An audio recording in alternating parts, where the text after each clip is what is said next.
good to see everybody today.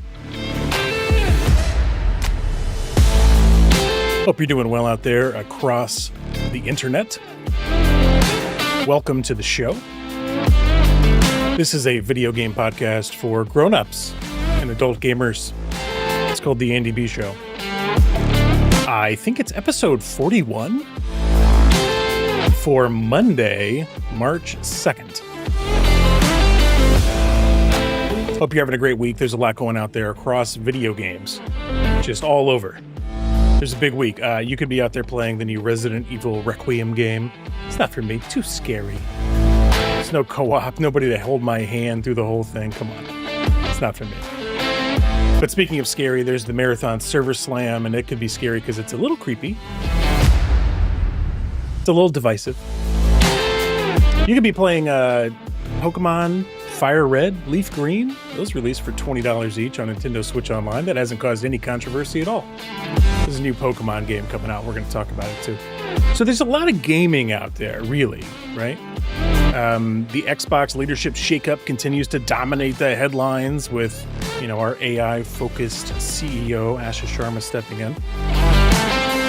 We got all kinds of quick hit news. There's a lot because it's March now. It's time to talk about what gaming's going on in March. Wolverine's got a release date.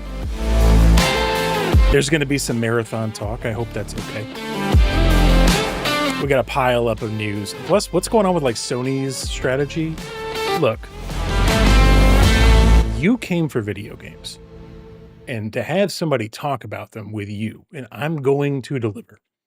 If you just can't get enough, which is understandable, you might be somebody who's like, give me more. Give me more than just the podcast. You can go over on the Patreon, patreon.com/theandybshow, or just make it easy. Go to andyb.show, and you might see a new post that I put out over there called Marathon Gets Slammed, in which we talk about Marathon and the Server Slam.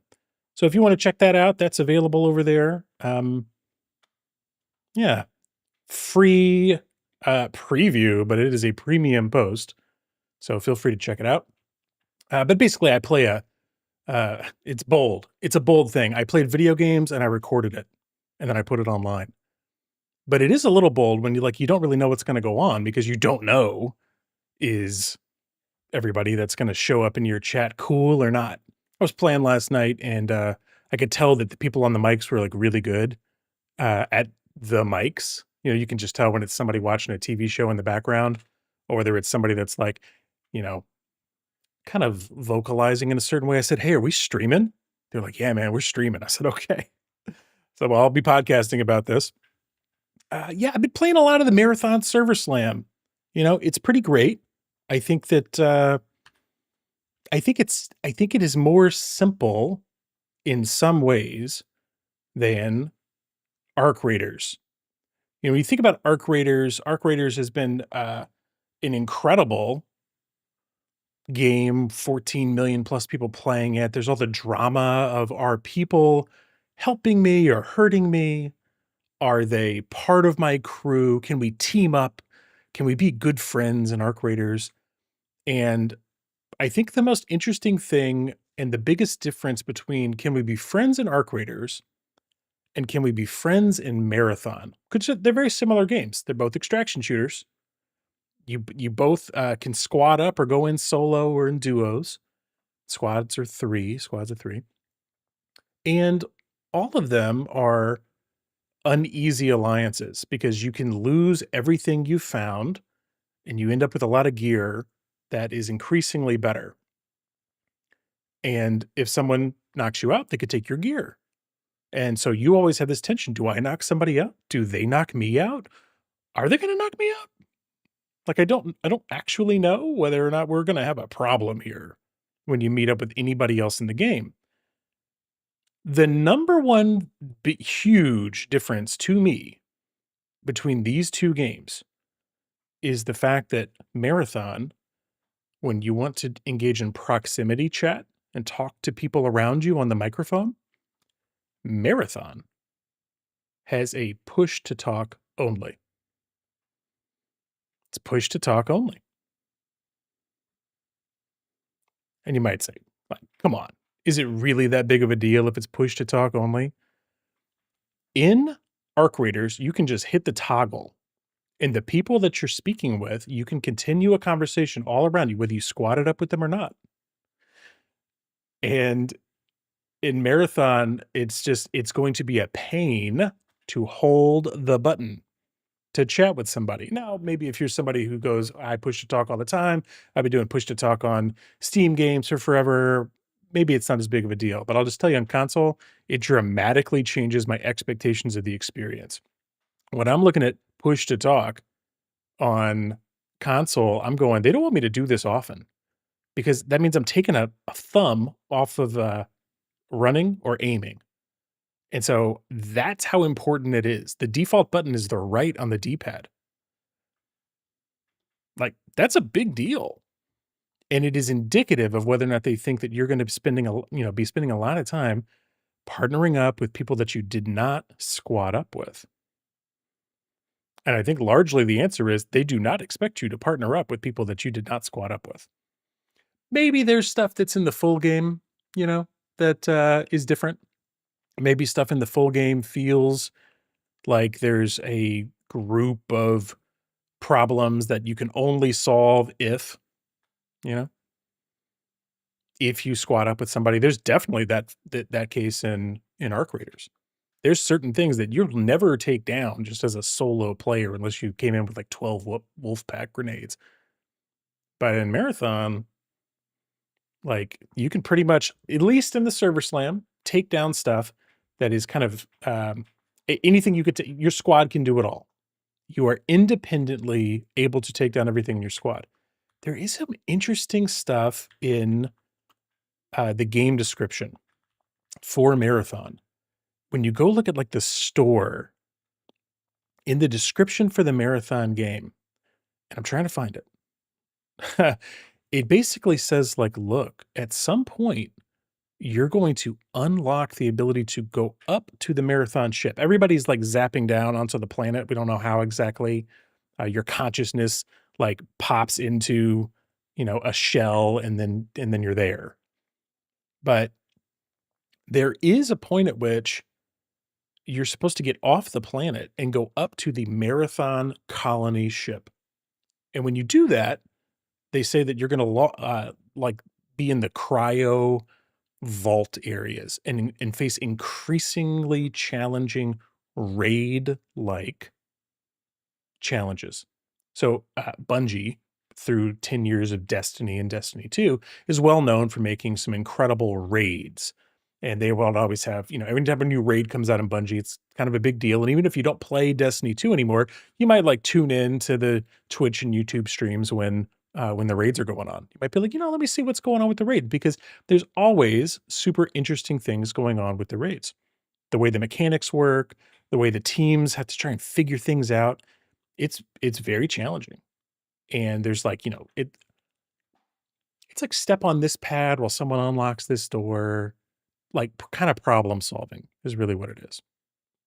So that apparently at some level is in there. They're going to put a bunch of rival crews in to the Marathon ship in kind of the end game, and you'll be solving things. And it's like, well, wait, is that when we would need to pair up? Like, maybe. So I think that's interesting, knowing what might come down the pipe. I don't know if that's really going to come to fruition in the way that like the Destiny raids did. Are they going to be as big of a deal? I doubt it. Um, so that's number one difference between like Marathon and Arc Raiders. Like they do not expect you to pair up with anybody in Marathon, as far as I could tell. Like they kind of don't care. That's so if you're in Marathon, I've only gone in solo as a rook, and a rook is a very specific type of runner shell in Marathon. When you go in as a rook, you have the rook's abilities, one of which is to kind of hide from the robots for like 20 or 30 seconds, like uh the chat GPTs of the UESC military won't see you for a while. The bots won't see you. And you have like a healing ability. And then all of the factions that you can align with will end up with somewhere along their little upgrade paths.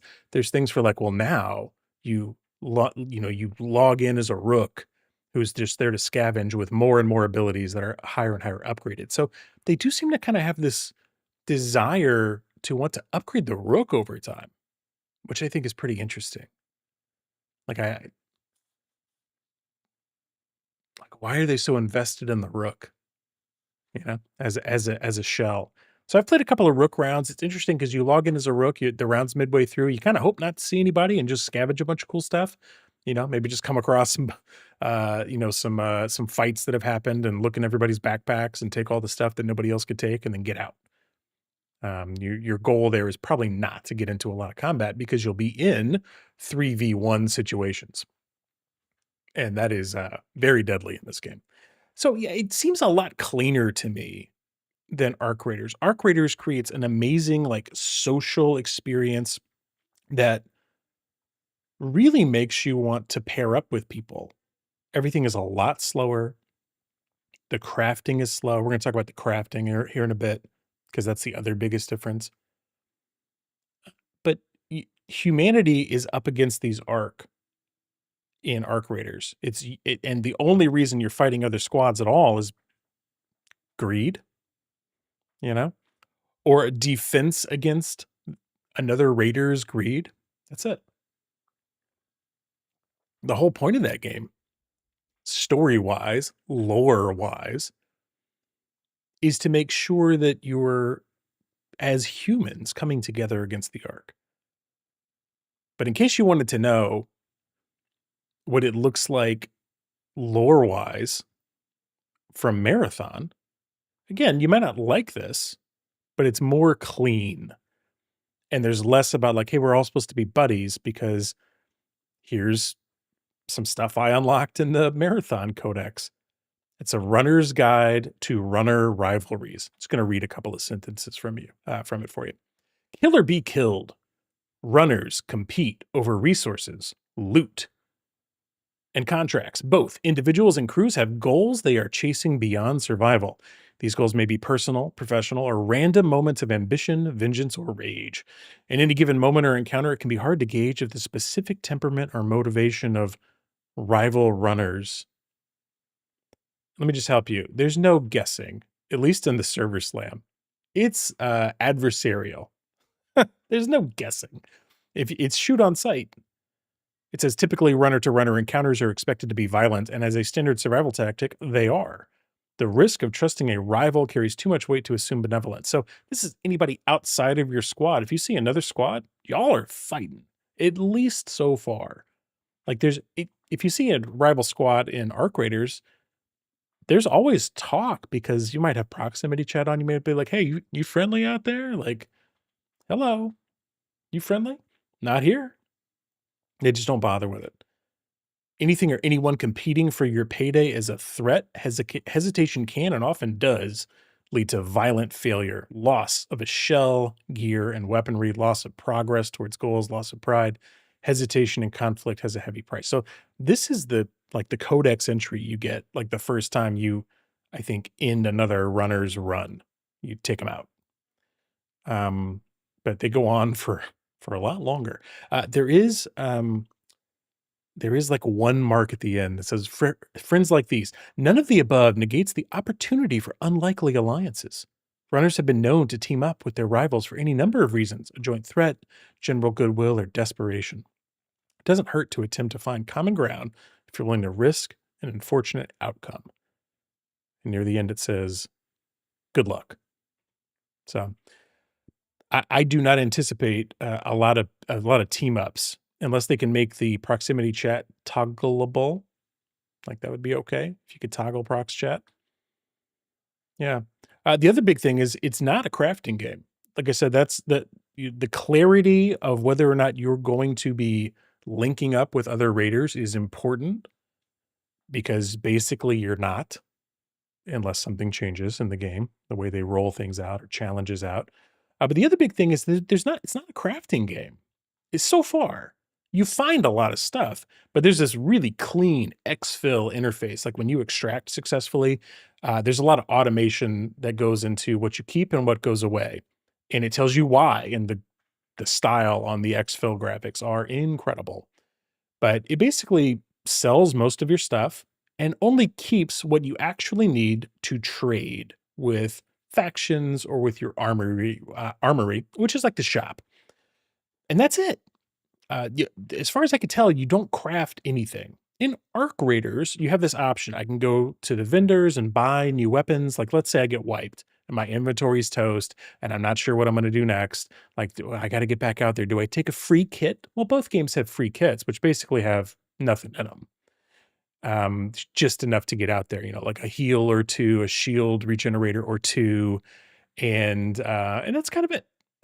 It's not designed to have a ton of stuff in there. It's just designed to get you back out there. In Arc Raiders and Marathon, that's basically the same. In Marathon, if you wipe, you can take a free kit or you could take stuff out of your inventory or you can go to the shop and buy more stuff if you want to get better than a free kit's worth of gear to go back to the next run. That can happen in Arc Raiders, but the other option in Arc Raiders is you take all the crap that you brought, and it doesn't sell most of it for you. Matter of fact, it doesn't sell almost anything for you. You just stash it in your inventory and you can choose. Am I going to sell these items? Am I going to keep them? Like some things that are very expensive in Arc Raiders are these collectibles and they don't do anything but fill up your character's room with rubber ducks or picture frames or lamps or whatever it is, coffee pots. And you could choose to sell that stuff or not. If you choose to sell it, you get uh, a lot of good credits for that. Nothing wrong with that. But if you choose to keep it, you might want to craft not the collectibles, but almost everything else. You'll craft stuff. And if you're crafting things in Arc Raiders or selling things, now you have a choice. Every single piece of gear you bring into your inventory with Arc Raiders, you have to make a choice. Now, you might say, well, the choice is easy for me because I'm very decisive. But for a lot of people, every choice wears down their understanding of how much energy they have in a day. It changes how good they are at making decisions. And so if I bring up like 40 things up from topside or 40 things down from topside in Arc Raiders, I have to make a decision about 40 things. And usually you just dump it in the inventory and see if you need it later. But inventory space also costs credits and money. And it's like, well, how do you get more credits? Well, you sell the stuff you brought up. So you're constantly looking at it going, should I sell this? And then as it turns out, a lot of the stuff that you could sell is actually worth a lot of either specific like deployments to expeditions. They could be used to fill out certain these like little battle pass challenge things. Like I don't know what the name of them is off the top, but the expedition is the big one. The expedition is the one that could take weeks to months. It's basically the whole season that you're trying to have um, fill out an expedition. Take all the gear that you could find, hundreds of springs and screws and coffee pots and whatever else, and fill up your expedition. And so suddenly you've got three competing places to put the loot in Arc Raiders where you want it to go. I either sell it and then I have money to buy more gear from the vendors, or I have money to buy more storage space, right? Or I craft with it.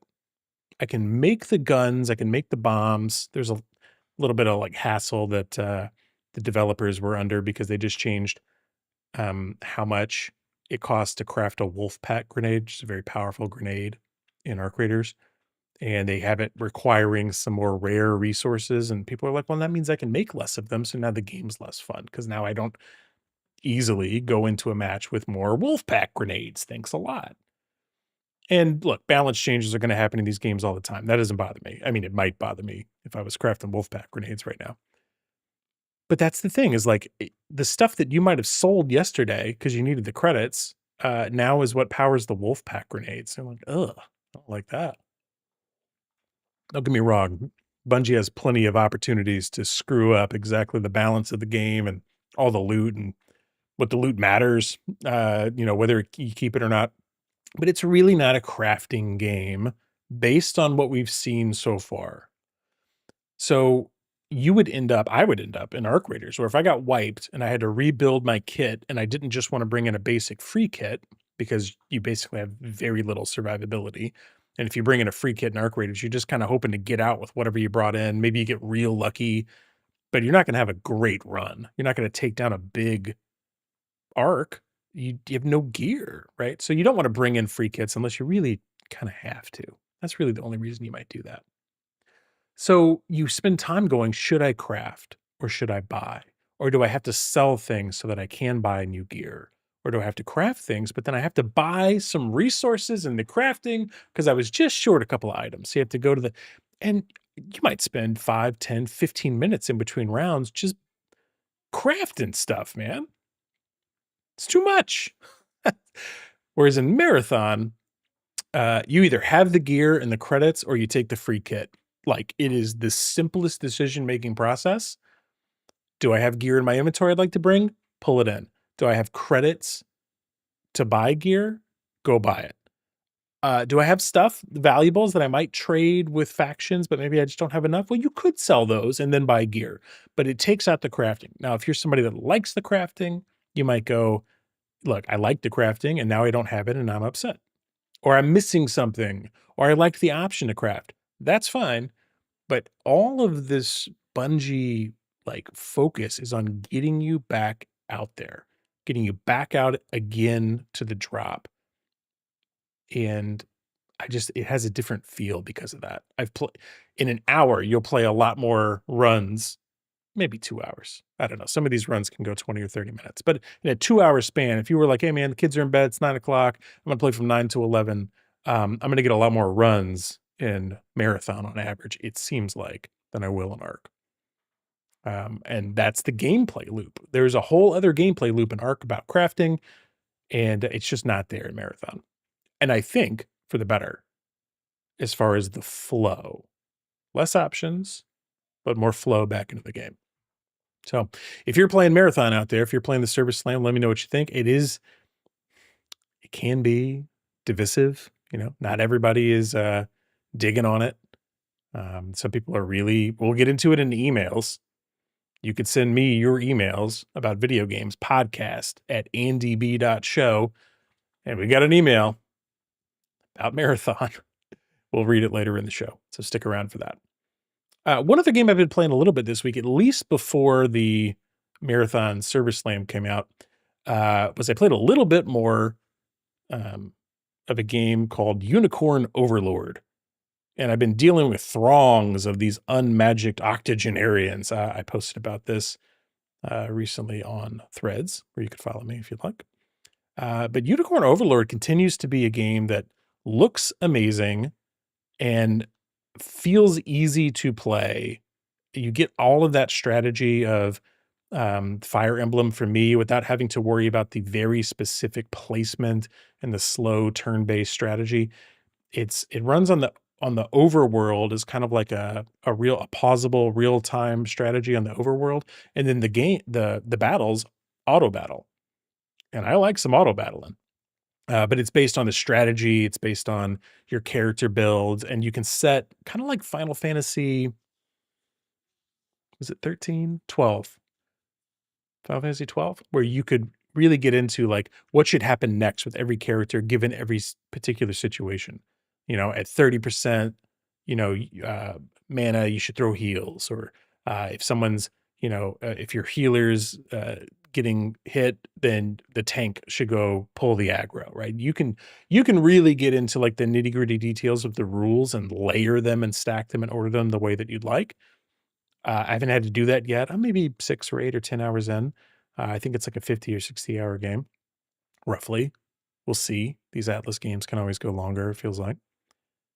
But it's been good. Yeah, look, once you start a marathon run, you don't wanna bail out midway through. So if I've got like 20 minutes to play, this is easier. You can make some progress in this game. And the vocal acting continues to be great. The story continues to be interesting, and you keep unlocking characters with increasingly spooky designs of all types. So, yeah, it's been good. But the voice acting is the big thing. The vocal frying um, of some of these characters is really great, and it's enjoyable to play. So, still recommend that game as I continue to play. I thought I'd share it with you. What's next? We got a bunch of quick news. It's the news. I hope it's okay if we talk about some news.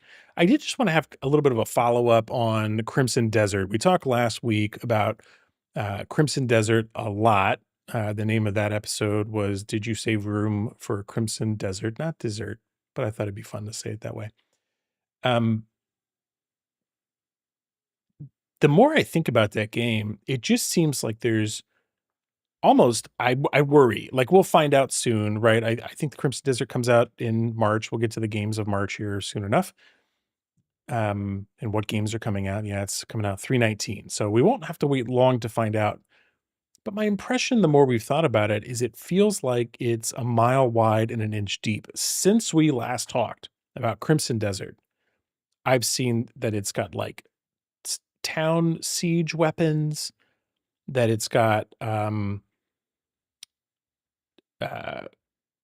I've seen more about that mech suit that they have. They have a mech suit, even though it's like a medieval game. I saw fishing in there, which everybody loves fishing. I'm not mad about the fishing. I think fishing's great in video games. It's a little smelly in real life. If you've ever cleaned a fish, it's it's not great. Thank you to all the fish cleaners out there. But I, I just think that I'm concerned that it's a throw everything in design philosophy. And I'm like, what is going to be the value of doing all of these like very disparate things? Is it the story we're working through? Am I getting XP for all of them? Is it just supposed to be like an game, and everything game? It feels like there's almost too much. And I go, okay, like, who's making a game with this much stuff in it? Do they need editorial courage in the game design booth? Like, what's going on? So we're gonna find out. But since I posted that episode last week, I've had so many people listen to it and comment, and they're like, "Yeah, it looks amazing," or "I don't know. Is it too much? Is it as good?" It seems too good to be true that you would have a game that would have that many systems that all mean something, that all are fun, that don't just seem like a weird waste. But, you know, it depends on how much bloat is in there. Bloat versus it respecting your time, you know? So that wasn't really news. It was news from me. I had said some more thoughts about Crimson Desert. Some actual news. There was a narrative driving game that Amazon is no longer going to publish, an open world narrative driving game by Maverick Games, the former Forza Horizon developers. Apparently, the game is still in development and just seeking a new partner, according to thegamebusiness.com. It was a AAA narrative-led game, multi-platform across all the majors: PC, PS5, Xbox Series X and S. Wait, put it on the Switch too. But yeah, Amazon's choice of like how they're running their studios is affecting more games that they had in development, that including one I hadn't even heard about. Summer Games Fest is set to take over Los Angeles June 5th through 8th. So we still have Jeff Keighley's E3 keeping it alive. The Friday night, June 5th, 2-hour live showcase at the Dolby Theater is there for you. So if you are somebody that really wants to watch 2 hours of game ads and figure out whether or not something like High Guard will be the closer of Summer Games Fest, um, set your calendars now, months away. There's another announcement that Marvel's Wolverine finally has a date. You can lock in the date. You can wish list it now on PlayStation. September 15th, 2026 is the date. That's Marvel's Wolverine. Look, Insomniac mostly doesn't miss. There's been some controversy with the last Spider-Man game, but that PS4 Spider-Man was amazing. Um, I'm not sure the controversy on the Spider-Man 2 game was a big deal. I thought it looked pretty good. But I still haven't watched the IGN like or the official trailer um for Wolverine. I'm kind of just like, don't show me anything.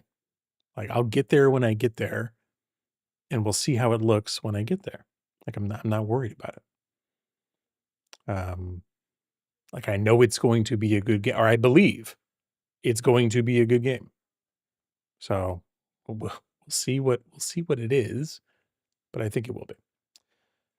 Reigns, The Witcher is out. We talked about that a couple of episodes ago. Launched on February 25th, PC and mobile, which is a little swipe game. It's very cute. I haven't played it. I think it's a few dollars. I don't think it was crazy expensive. It's like a $5 game or something like that. Maybe it's 10. I don't know. Fine, I'll click it and find out the price. How much does it cost? Oh, it's not going to tell me. Well, I think I looked at it and I think it was like 6.99, 5.99. It looks fun, but I got enough going on mobile. I'll tell you that.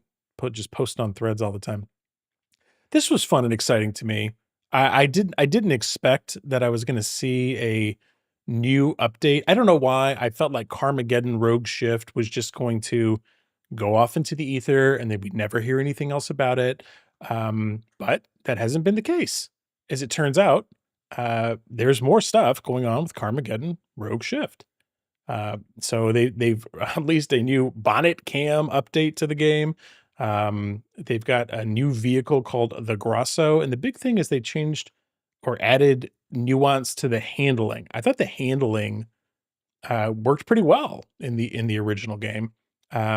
It's also Steam Deck verified, but yeah, they've changed like the responsiveness, the steering overhaul, and all kinds of stuff there. So, yeah, I almost just assumed that it was going to be like a fire and forget with with um with Carmageddon Rogue Shift. I was like, oh, that was a great game, and I beat it. I did a couple of runs, beat it a couple times, and but they're updating it. I'm glad to see that. I haven't logged in to check out the new car, but I plan to soon. Couple of additional quick hit news stories. Greedfall 2 publisher Nacon has just filed for insolvency weeks before the RPG sequels 1.0 launch. So this comes to us over here from Game Informer, and it is like I feel like Greedfall was like a B tier kind of RPG. I downloaded it and never started it because it was available on one of those game catalog platforms, Xbox Game Pass or PlayStation Game Catalog. But in this case, it's insolvency. Maybe it's a little bit different than bankruptcy. Maybe it depends on what part of the world you're in. Um, the filing says in a video game sector marked by long investment cycles and significant transformations, Nacon announced that the situation of its majority shareholder, Big Ben Interactive, following an unexpected and late refusal by its banking pool, was unable to make the partial repayment of its bond loan to its bondholders, which is significantly affecting its own operations. So they got like a cash flow problem over there, basically. And the game's supposed to come out soon, March 12th.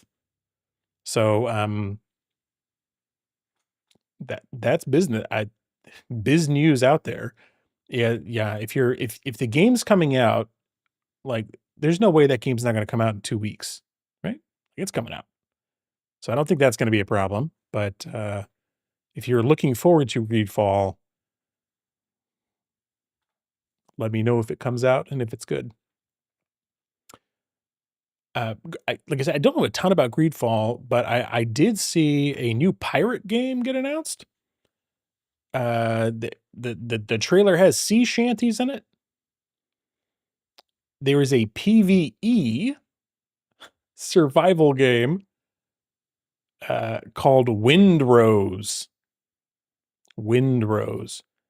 And it looks a little bit like what you might want out of a pirate game.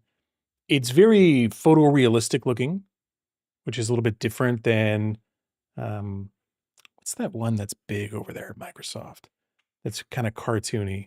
Age of Sea of something? Sea of Thieves. I got there eventually. Sea of Thieves. Sea of Thieves over there on the Microsoft side of the house is like a little cartoony, but like you build your ship and you come together with other people and you pirate the whole thing. This looks a little more like the Assassin's Creed game, Black Flag. You know, it's got that kind of realistic look. There's skill points in the skill tree. There's a little more crafting, which is like, you know, a survival game makes sense. There's a little more crafting along the lines of not just like crafting gear necessarily, but like crafting your abode, crafting a guild hall for you, like a little, like a kind of Minecrafty style. And maybe that's great. So if you're getting together with your friends and you're crafting your homes and, you know, pirate paradise, and then you're out there working on your ship and boarding ships and doing sword fights and, you know, musket blows, it looks pretty good. Wind Rose. So there's a demo out there on the Epic Games Store. So if you're somebody that is into pirate stuff, I guess pay attention. Okay, we've got to talk about the games coming out in March because it's now March. And if you've ever wondered, does Sony want to put any competition out there for Marathon? The answer is no, because their March monthly PlayStation Plus games are the following: PGA 2K25.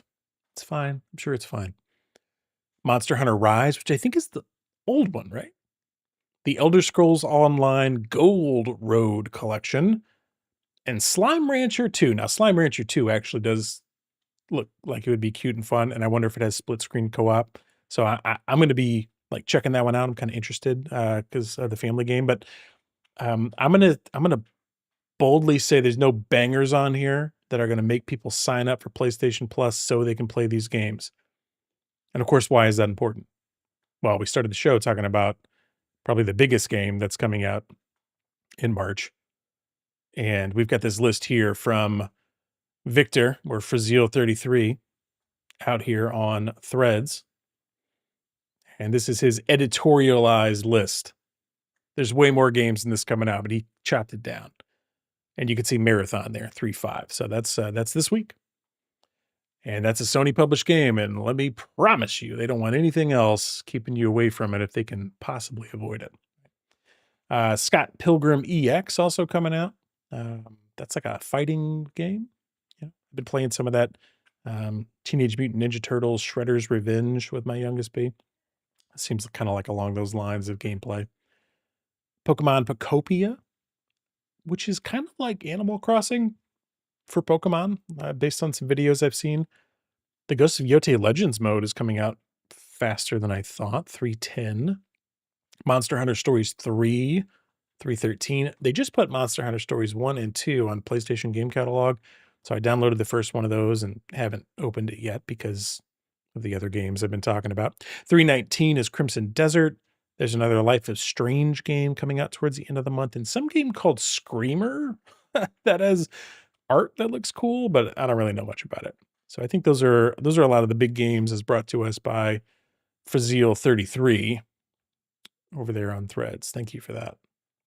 If you thought that those were the only games coming out in March, you're wrong, because Noble News over there, also on Threads, has this list. It's almost hard to see because there's so much. But I like to look at both of these folks produce some amazing lists. So he's still got Scott Pilgrim EX, but look at this one: Poker Night at the Inventory reopening. Like, is that like a re-release of the old Poker Night at the Inventory game, or is that a new version?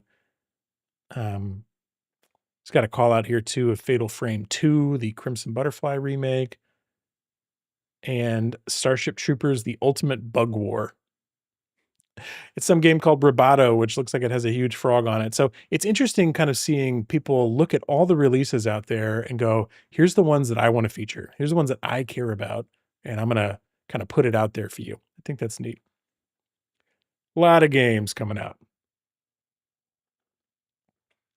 in March, but there's also games that are coming out that aren't in March but that are looking pretty good. And maybe for me, for the first time, it's possible that I could be interested in personally spending big dollars, full price game dollars on this new Pokemon game. They just put this trailer out for an announced Pokemon Winds and Waves, which is the new game. I think it comes out 2027 by Game Freak. I assume it's going to be like the full Nintendo Switch 2 console release. And the art style on Game Freak games always gets a lot of hassle because they're always like 4 generations behind because they just do super simple art. Apparently, they have incredibly low budgets, reportedly. The prior games that they've put out recently have been supposedly a 16 to $20 million, like non-inclusive of marketing, just like the game dev budget. And I was like, wait, that can't be right. 16 to $20 million cannot be right.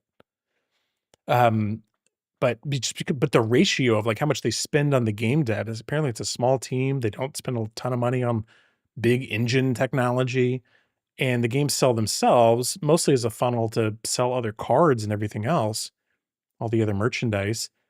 But this game, I would say, is up to like a PS4 level. They got some shaders in there. I think it's looking a lot better. And they got our new starters. And for me, I've Brout.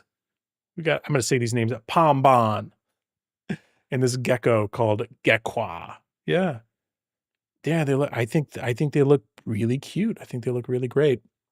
And for me, there's a lot of people playing the green and red, fire red, green leaf, leaf green and fire red right now, which are the old Pokemon games from the Game Boy Advance. A lot of those came out on Nintendo Switch Online this week. People paid $20 for them for these older games. But this new one looks pretty good. I like the art style. I like those characters, and I like the idea of playing it with my kids because they like a little bit of Pokemon. They like the cards a little bit, but we don't really play like the full card game. The digital way's the way to go. But every once in a while, we'll buy some card packs because those are fun. Yeah, so those are coming out. I think it looks good. There's a lot of divisiveness. I don't. Some people are being divisive. I mean, mostly to say that there's a lot of people that feel a certain way about the Pokemon art and how much they do or don't spend on like bringing the graphics up.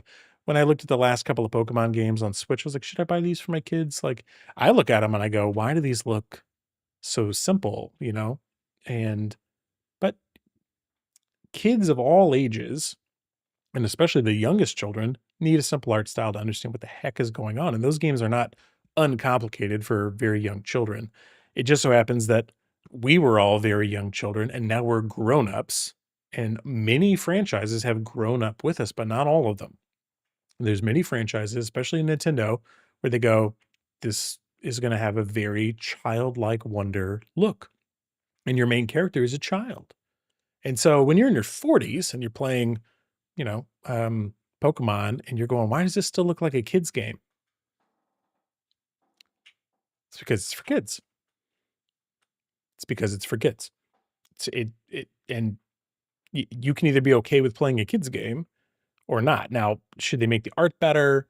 Better? Those starters look great to me, you know. But I admittedly have not been a Pokemon fan. I was around. I had the first Game Boy Advance, all that stuff. The people I ran with didn't play that game, and it's a very social game. I learned for the first time this week, this is how low my like Pokemon creds are, that if you had fire, I was like, what's the difference? Why would you have 2 versions of the game? And I knew in the back of my mind that they had some exclusive Pokemon or whatever, but I was like, well, okay, but isn't that just that you can, the ones that are exclusive to Fire Red or Leaf Green, can't you just like unlock them? You just unlock them later. It's like a later unlock, right? People are like, no, they're actually exclusive to that game. So you have to have a friend with one cartridge. You have to have the other cartridge back on the Game Boy Advance. And then you have to earn those Pokemon, capture them, and then you can trade them. And so the data is probably on both games, but without the trade and the save of the trade between those 2 games, you can't get them. And so you have to have friends to trade with. And I was like, "Okay, that's pretty cool, actually."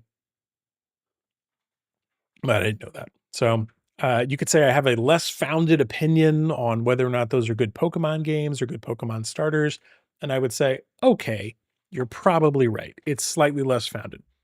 That said, as a, adult gamer, grown-up gamer, and as a parent of children that do like Pokemon, I've got a pretty good opinion on whether or not I'm buying that game, and based on what I've seen from that, like, 3-minute trailer, the answer is probably.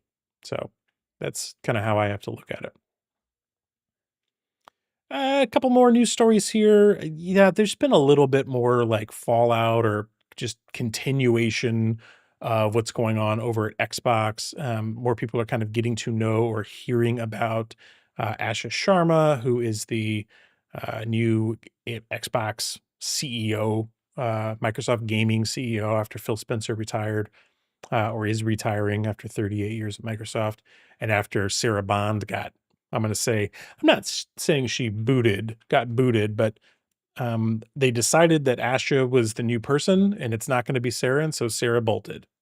And whether they forced her out or she left, she's like, "I'm not going to stick around. I can go do more."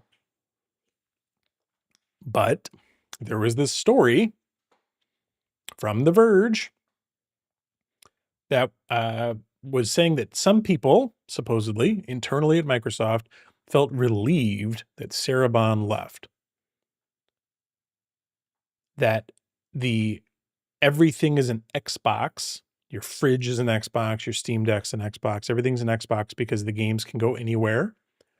Apparently, was her idea and her push. So the quote from the article says, "The pivot away from the console as the main draw, led by Bond under Spencer's direction, hasn't gone well for Xbox. The strategy has been failing internally and been questioned multiple times. Bond has tried to push mobile and cloud over console to reach potentially millions more Xbox customers, but the result has been a classic case of chasing tomorrow's customers by neglecting today's. Microsoft wants a turnaround and is worried about losing Xbox as its only remaining successful consumer brand, or one of its only remaining successful consumer brands." So we what we know about Asha Sharma, based on her resume and what's been out there, is that she's an operator that's respected with her industry, and she keeps getting more bigger responsibility put under her, right?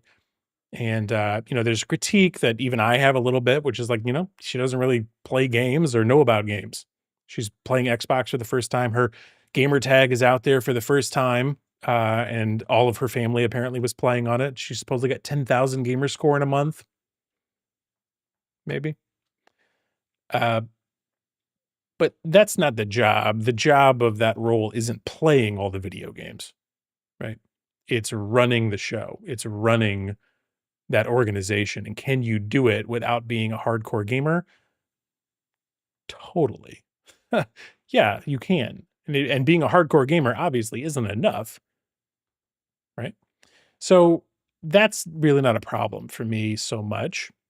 But I think this piece that some people called a Tom Warren hit piece over on The Verge, uh, basically calling Tom like a useful conduit of PR information to like blast Sarah Bond on her way out, um, and almost to turn around and say that Xbox is suddenly going to be this console exclusive machine again. I don't look. I'm sure that I'm not going to. I don't know Tom Warren. I've read his articles for years. I follow him on Threads, but so I'm not going to say anything negative about the guy or his reporting. What I'm going to say is I believe that people that he reported who felt good that Sarah was leaving said those things and feel that way. That's fine. I'll take it at face value, but it's anecdotal, right? Like, you know, obviously Satya wanted to take Microsoft and the gaming division in a different direction than Sarah Bond, which is why they didn't put her in the role that Phil Spencer was in. Fine. But do we really think that Xbox is going to become a beloved consumer brand from here? Anything's possible, I guess. It depends on what they do. what would they have to do to make it a beloved consumer brand? Because they are legally obligated by courts across this planet to take all those Activision Blizzard games, or most of them, especially Call of Duty, I should say.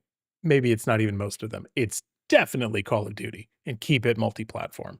And maybe some of the other ones. And it could be within their shareholders' best interest, they may think, to not give a rip about Xbox as a consumer brand and instead see the biggest publisher in the world, that's Microsoft Games now, sell more games, which is to push everything multi-platform. So do we just call it Microsoft Games, Xbox Games, and not give a rip about the console? If the console's profitable, that's fine, but mildly profitable or even extremely profitable, but without a growth trajectory for a company like Microsoft is not interesting to them. They don't care whether or not Xbox is a profitable business unit. Like you and me might go like, "Oh, like I got a little side money over here on the side. Everything's going great. I like that. Keep that up." They're going, "No, we want to see growth on this track, up and to the right, at this angle. And if it's not going to do that, then we're not interested in it as a business. We'll spin it off or reformat it or change it up." So they haven't seen the growth that they're expecting to see. They haven't seen the growth that they think they would have gotten under Sarah Bond, which is why they make a different bet with Ashish Sharma. And so what is it gonna be? Do we really think that the Xbox brand is what's gonna become strong, or is it Microsoft Games Publishing? Microsoft Games Publishing is my bet. I could be wrong. We'll have to see what the next Xbox looks like. Apparently, they are pushing through with a new one. But what they're not gonna do is what Sony might do. This week, reports from Jason Schreier and apparently Digital Foundry's John Linneman suggest that Sony's pulling back from PC ports from single player exclusives, meaning that Wolverine, that we just said earlier is coming out September 15th this year, that you can wishlist it now, may never show up on PC. So Jason Schreier said, this is a quote from some comment on his podcast, says, he says, "I mean, it's not speculation, but sometimes topics come up on the show before I'm quite ready to publish a story about them. More to come soon, I'm sure." So he is talking to people that, it may or may not go the way that we're talking about, right? But if Xbox won't pull in their single player exclusives and give you a reason to buy an Xbox, and if more and more people are gaming on Linux than ever, and the Steam machine is coming out soon to make it even easier to game on Linux without all that Copilot stuff built in at the OS level. Not a lot of people are loving the Windows operating system nowadays. I don't think. You couldn't pay me to touch a Windows operating system right now. Okay, everybody's got a number. You could pay me to. That's not the point.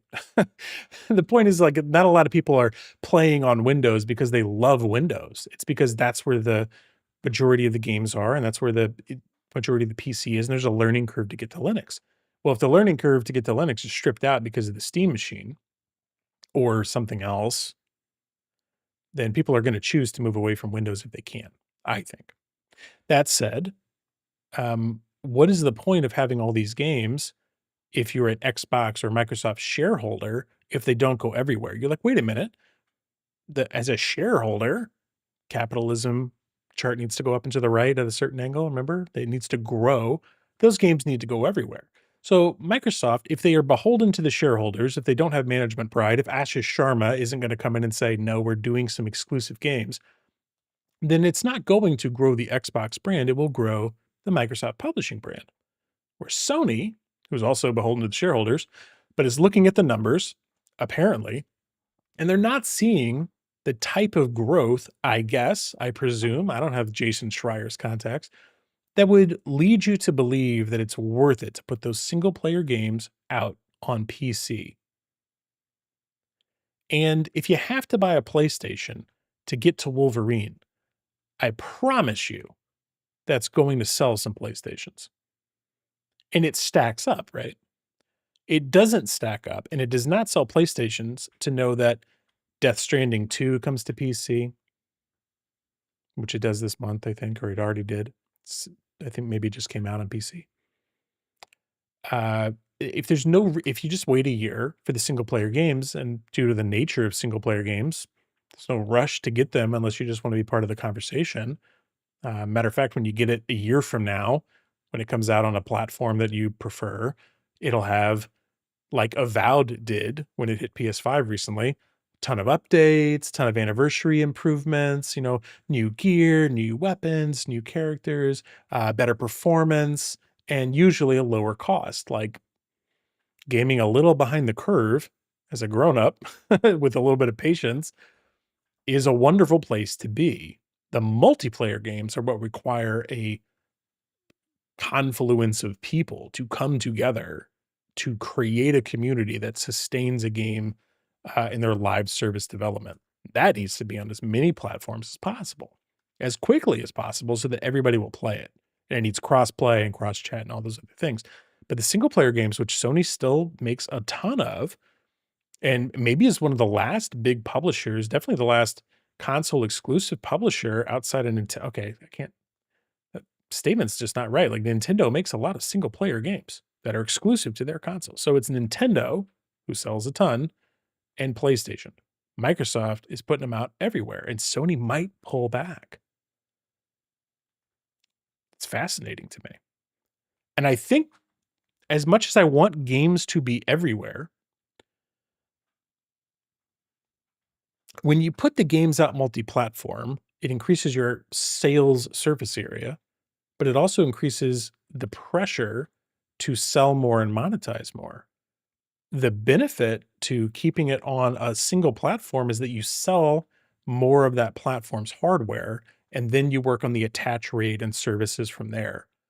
So if the platform is the software and I need to put out a single player game everywhere, then I'm motivated to put in microtransactions into that single player game, because if Sony sells a copy of Wolverine on Xbox or PC or whatever, fine, but then they see one sale. That's it. So if the game's great, that's fine, but it doesn't push them into the Sony ecosystem. It doesn't get them to attach a new controller or a headset or a PlayStation Plus subscription. So it's pushing it out wider and wider and wider, which if what you need is reach, that's fine. But if what you need is people that are attached to your ecosystem, it's not fine. So these things are at odds. And Asha Sharma's got it in front of her. Despite her going like, yeah, I hear you, like that you want console exclusives because you like the brand and you want the Xbox to be a brand that survives and whatever. She's not going to do it. I don't think. We'll find out. Like, remind me in a year. But if PlayStation pulls back the non-multiplayer games, like that could be a strategy that PC gamers won't like. And I understand why, because it'd be removing something they now think is coming to them. But it could be very healthy for the future of PlayStation. Otherwise, we just have game publishers and, every couple of 20-year cycles, you'll get a Steam, a Valve that wants to make a Steam machine. It's not enough. It could be that the PS6 is not coming out till 2028 or 2029 because of RAM crises and everything else. And if you have a longer console cycle, then more exclusivity makes sense. Get them to buy in, Yeah. Okay, we're on to emails.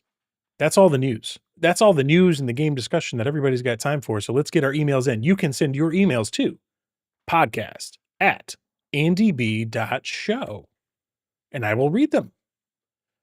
And I may read them live on the air, like this one from Bizarro 49ers.